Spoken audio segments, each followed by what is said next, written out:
The legislative, executive, and judiciary are the three pillars of the Indian democracy.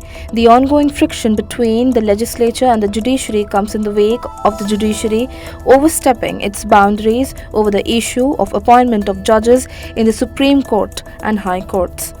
The long-drawn debate between the judiciary and the union government on the collegium system got reignited when a major leader had pointed out the loopholes in the process of the appointment of the judges, calling it opaque, not accountable, and alien to the constitution while answering a question at a conference. Responding to the minister's comments on the legal system, the Supreme Court said that it cannot hold names back without mentioning its reservations.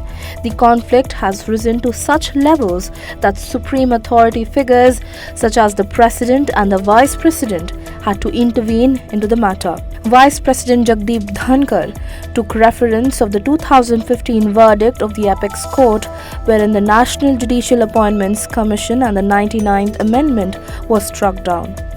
He asked how the judiciary could not pay heed to an unanimously passed constitutional provision which reflected the will of the people. He further said that incursion by one institution in the domain of the other has the potential to upset the governance apple cart, highlighting that the supremacy of the parliament needs to be respected and maintained. He said, "This House needs to catalyze this wholesome environment to promote synergic functioning of constitutional institutions, emphasizing the need to respect the Lakshman Rekha." The Parliament passed the 99th Amendment along with the National Judicial Appointments Commission Act 2014, which would enable functioning of an independent commissioner to appoint judges to the Supreme Court and High Courts to replace the collegium system. The Supreme Court struck down the NJAC and the 99th Amendment, citing a fear of a web of indebtedness towards the government, defending the verdict by saying that the organic development of the civil society in India has not yet sufficiently evolved. The same bench which rejected the NJAC admitted that all is not well with the collegium process, that it was pertinent that the 21-year-old system of judges appointing judges be improved. "Help us improve and better the system," Justice K.S. Kheher had said while giving the verdict.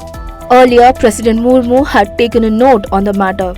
She had pointed out that all the three organs of the state should incline their thoughts to work cohesively and in sync for the people of the nation.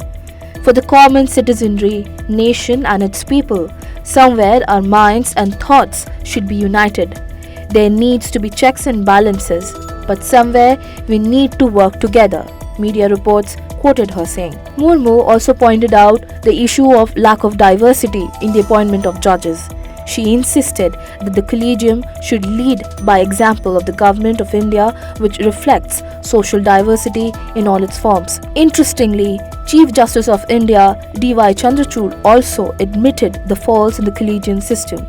He had said that the idea of unity in diversity can only be upheld when the people of the nation are accommodative of each other.